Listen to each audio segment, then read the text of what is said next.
ছাত্রদের হাতে সার্জিসের মারধর।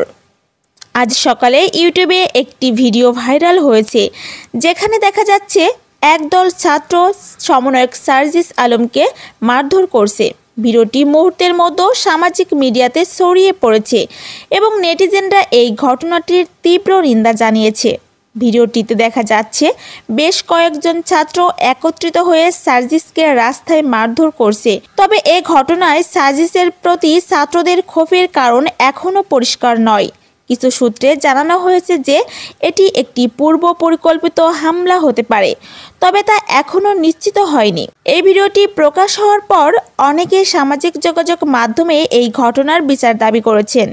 বিশেষজ্ঞরা মনে করছেন এই ধরনের ঘটনা সমাজে অস্থিরতা সৃষ্টি করতে পারে এবং এতে উন্মুক্ত সহিংসতার প্রশ্রয় দেওয়া হচ্ছে।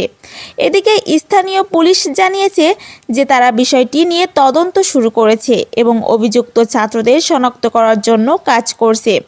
পুলিশের পক্ষ থেকে আরও জানানো হয়েছে, অভিযুক্তদের বিরুদ্ধে কঠোর ব্যবস্থা নেওয়া হবে এবং সার্জিসের নিরাপত্তা নিশ্চিত করা হবে। ইতিমধ্যে সার্জিস বা তার প্রতিনিধির পক্ষ থেকে ঘটনার বিষয়ে কোনো মন্তব্য পাওয়া যায়নি। তবে এই ঘটনার পরে সার্জিসের স্বাস্থ্য নিয়ে উদ্বেগ প্রকাশ হয়েছে। এই ঘটনাটি সামাজিক মাধ্যমে ব্যাপক আলোচনার সৃষ্টি করেছে এবং জনসাধারণের মধ্যে গভীর উদ্বেগ ও ক্ষোভ তৈরি করেছে।